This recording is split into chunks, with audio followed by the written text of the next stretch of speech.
அழகான கிராமத்துல சுப்புங்கிற பாட்டி வசிச்சு வந்தாங்க. அவங்க தன்னோட கிராமத்துல கறிக்கூறு கடையை ஒன்னா போட்டிருந்தாங்க. அந்த மட்டன் கூரெல்லாம் நல்ல கூறு போட்டு விற்கிறனால அவங்களோட கடை வியாபாரம் ரொம்ப அருமையா போய்கிட்டு இருந்தது. அந்த மழையிலயும் அவங்க கூறு கடையை தேடி நிறைய பேர் ஓடி வருவாங்க. வாங்க வாங்க, கறிக்கூறு போட்டாச்சு, மட்டன் கூறு போட்டாச்சு, எல்லாரும் வந்து வாங்கிக்கங்கம்மா. அப்புறம் தீந்துருச்சுன்னா என்னை கேட்க கூடாது, வேகமா வந்து எல்லாரும் ஒவ்வொரு கூறா அள்ளிட்டு போங்க. வாங்கம்மா, அப்புறம் தீந்து போச்சுன்னா சொல்லக்கூடாது. மட்டன் கூறு ஒடியாங்க ஒடியாங்க. ஏண்டி சுப்பு, இந்த மழையில கூட மட்டன் கூறு விற்க வந்துட்டியாக்கும். நல்ல வேலை உன் கடையாக இருக்காதுன்னு நினச்சேன்டி. இன்னைக்கு பிள்ளையெல்லாம் ஊர்லேருந்து வந்திருக்கு. இந்த நேரம் பார்த்து மழை வேற பேஞ்சுக்கிட்டே கிடக்குது. யார்ட்டா போய் கறி வாங்குன்னு நினச்சி நல்ல வேலை இந்த கறி கடை போட்டேன். எனக்கு 2 கூறு அள்ளுடி.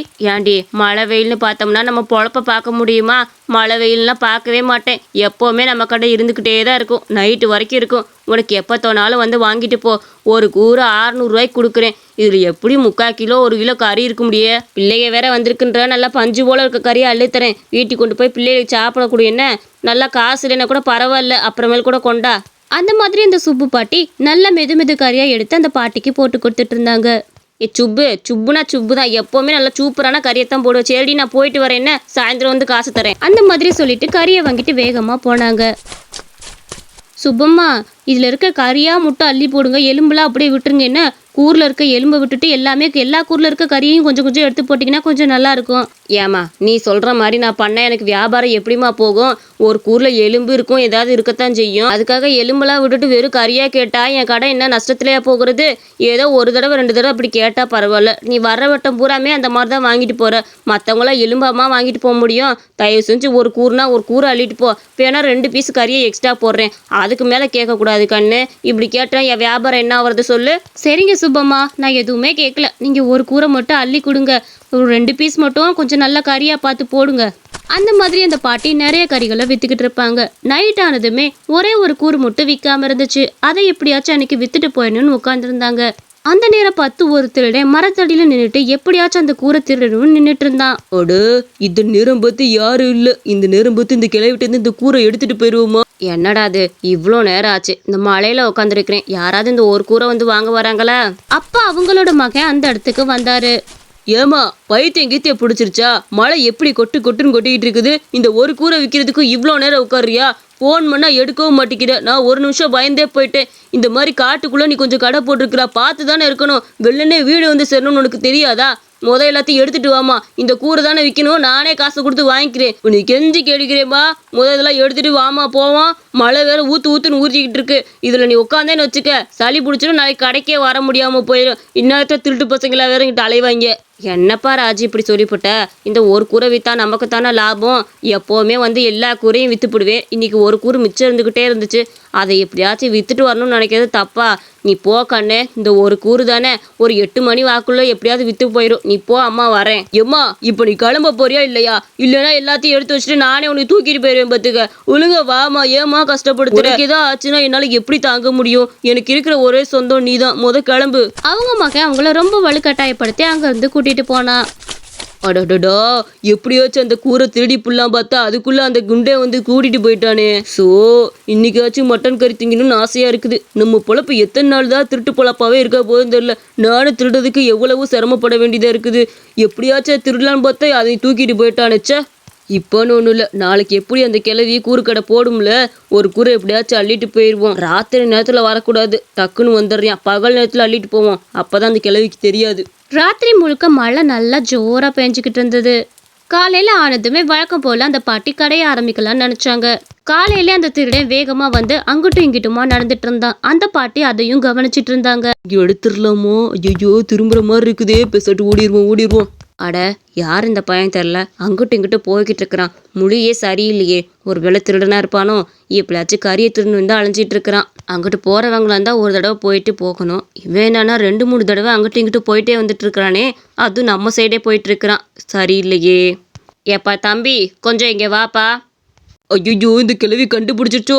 நம்ம திருட தான் வந்திருக்கோம்னு நினச்சிருச்சோ? பேசாட்டு நம்ம ஏதாவது ஒன்று சொல்லி சமாளிச்சு இந்த இடத்த விட்டு காலி பண்ணணும். ஊரில் இருக்க எல்லாத்தையும் கூப்பிட்டுச்சுன்னா நம்மளை அடி விளாசி போடுவாங்க.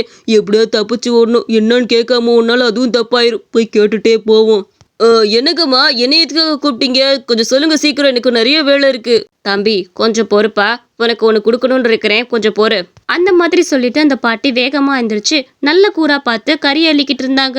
அதுல நல்லா ஒரு கூறு கறியை அள்ளிட்டாங்க. இந்தாப்பா இந்த கூறு கறியை புடி, இதை கொண்டு போய் வீட்டுல போய் நல்லா சமைச்சு சாப்பிடு புடி. ஐயோ அம்மா, எனக்கு இதுகிட்ட கொடுக்க பணம் இல்லையே. பரவாயில்ல, என்கிட்ட 200 ரூபாய் இருக்குது, நான் அதை கொடுக்குறேன், அதை வச்சுட்டு இந்த கறியை வாங்கிட்டு போறேம்மா. மன்னிச்சுக்கோங்க, என்கிட்ட அவ்வளோ பணம் எல்லாம் கிடையாது.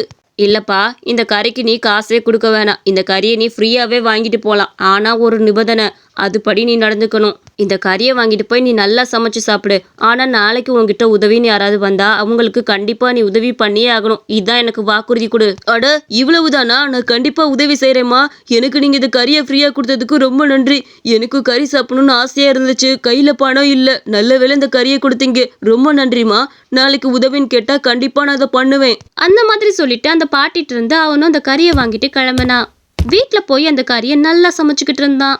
அட வயிறு ரொம்ப பசிக்குதே, இந்த அங்கிள் நல்ல கறி குழம்பு செஞ்சிட்டு இருப்பாரு போல. போய் கேட்டோம்னா தருவாரான்னு தெரியலையே.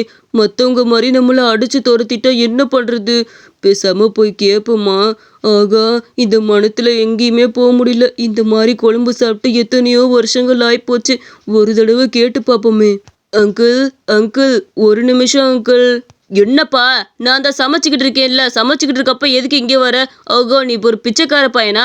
இங்கே எதுக்கு உனக்கு வேலை? வேணும்னா போய் பிச்சை எடுத்து சாப்பிடுப்பா. இங்கெல்லாம் வந்து பிச்சை கேட்கக்கூடாது. இது எங்களோட சொந்த வீடு, நாங்கள் விசாட் சாப்பாடு செஞ்சுக்கிட்டு இருக்கோம்ல. பேசாமல் அங்கிட்டு போ. சாப்பிட்டு மிச்சம் மீதி இருந்தால் வேணா உனக்கு போடுறேன், அதுக்குள்ளே என்கிட்ட வரக்கூடாது போ. ஓ மூஞ்சியை பார்த்தாலும் எனக்கு சாப்பிடவே தோணாதுப்பா. இங்கேருந்து கிளம்பு. அங்கிள் அங்கிள், ஒரே ஒரு உதவி பண்ணுங்க அங்கிள். எனக்கு வயிறு ரொம்ப ரொம்ப பசிக்குது. சும்மா ஒரே ஒரு கண்டி சோறு போட்டால் கூட நான் தின்னுட்டு போயிடுவேன் அங்கிள். எனக்காக இது உதவி செய்யுங்க. உங்களை நம்பி தேடி வந்திருக்கேன், எனக்கு உதவி செய்யாமல் இருக்காதீங்க அங்கிள். ப்ளீஸ் அங்கிள், எனக்கு கொஞ்சம் மட்டும் சாப்பாடு போடுங்க. அப்படி ஓரமாக உட்காந்து நான் சாப்பிட்டுட்டு போயிடுறேனே, ப்ளீஸ் அங்கிள். என்னப்பா நீ எவ்வளவு சொன்னாலும் கேட்க மாட்டேங்கிறியே? அப்ப அவனுக்கு திடீர்னு அந்த பாட்டி சொன்ன வசனம் ஞாபகத்துல வந்தது. பாரு, உனக்கு இந்த கறியை நான் சும்மா தான் கொடுக்குறேன், நீ ஃப்ரீயா தான் வாங்கிட்டு போற. ஆனா ஒண்ணு, நாளைக்கு உங்ககிட்ட உதவின்னு யாராச்சும் கேட்டு வந்தா கண்டிப்பா நீ உதவி செஞ்சாகணும். இது எனக்கு வாக்குறுதியா கொடு. அந்த மாதிரி இந்த பாட்டி சொன்ன வசனம் அவனுக்கு ஞாபகத்துல வந்தது. சரிப்பா, நீ கேட்குற சாப்பாடை கொடுக்குறேன், இந்தா உட்காரு, நீ நல்லா சாப்பிட்டுட்டு போ புடி. அந்த பையனும் வயிறு முட்டை முட்டை நல்லா சாப்பிட்டுட்டு இருந்தான். அவனோட பசி அவனோட கண்ணிலே தெரிஞ்சது. அந்த அளவுக்கு அவன் சாப்பிட்டுட்டு இருந்தான். இதை பார்த்துட்டு அவனுக்கு ரொம்ப மனசு கஷ்டமா இருந்தது. இத்தனை நாள் திருடி சாப்பிட்ட அவனுக்கு அன்னைக்கு அந்த பையன் சாப்பிட்றத பார்த்து ரொம்ப கஷ்டமா இருந்தது. அங்கு தம்பி, எதுக்குப்பா பழுதுகிட்டு இருக்கிற? நான் தான் நீ கேட்ட சாப்பாடு கொடுத்துட்டேனே, அப்புறம் எதுக்குப்பா அழுதுட்டு இருக்க? அழுகாத. உனக்கு எப்போ பசிச்சாலும் என்கிட்ட வந்து சாப்பிடு, நான் உனக்கு கண்டிப்பா சாப்பாடு கொடுக்குறேன். இதுக்காக அப்படி அழுகலாமா? இல்லை அங்கிள், நான் யார்கிட்ட சாப்பாடு கேட்டாலும் என்னை அடிச்சு துரத்திடுவாங்க. நீங்க போட்ட சாப்பாடுலாம் வயிறும் நிறைஞ்சிருச்சு, மனசும் நிறைஞ்சிருச்சு. நீங்க மனசார கறி எடுத்து வச்சிங்க, இதுவே எனக்கு ரொம்ப பெரிய சந்தோஷம் அங்கிள். நீங்க ரொம்ப நல்லா இருக்கணும். நான் வரேன் அங்கிள். இத்தனை நாள் தேடிட்டு இருந்த அவனுக்கு இப்படி ஒரு நல்ல வார்த்தை கேட்கிறப்ப அவன் மனசும் கொஞ்சம் கொஞ்சமா மாற தொடங்குச்சு. ஓகோ, இப்பதான் எனக்கு புரியுது பாட்டி எதுக்காக அப்படி சொன்னாங்கன்னு. பாட்டிக்கு நல்லாவே தெரிஞ்சிருச்சு நான் ஒரு திருடன்னு. அதனாலதான் அவங்க என்னை எப்படியாச்சும் நல்ல முறையில மாத்தணும்னு யாருக்காவது உதவி பண்ண சொல்லியிருக்கிறாங்க. இப்போ உதவி பண்ணதுமே என் மனசுல இருக்க எல்லாமே குறைஞ்சு போச்சு. இனிமேல் திருடணுன்ற எண்ணமே என் வாழ்க்கையில வரவே வராது. இந்த மாதிரி ஏழைகளோட சிரிப்பை பாக்குறப்ப மனசு ரொம்ப சந்தோஷமா இருக்கு. இப்பதான் உழைப்புனா என்னன்னு தெரியுது, சாப்பாடோட அருமைனா என்னன்னு தெரியுது. இந்த கதை உங்களுக்கு பிடிச்சிருந்துச்சுன்னா மறக்காம நம்ம அனிமேஷன் ஸ்டோரிஸ் சேனலுக்கு சப்ஸ்கிரைப் பண்ணிக்கோங்க.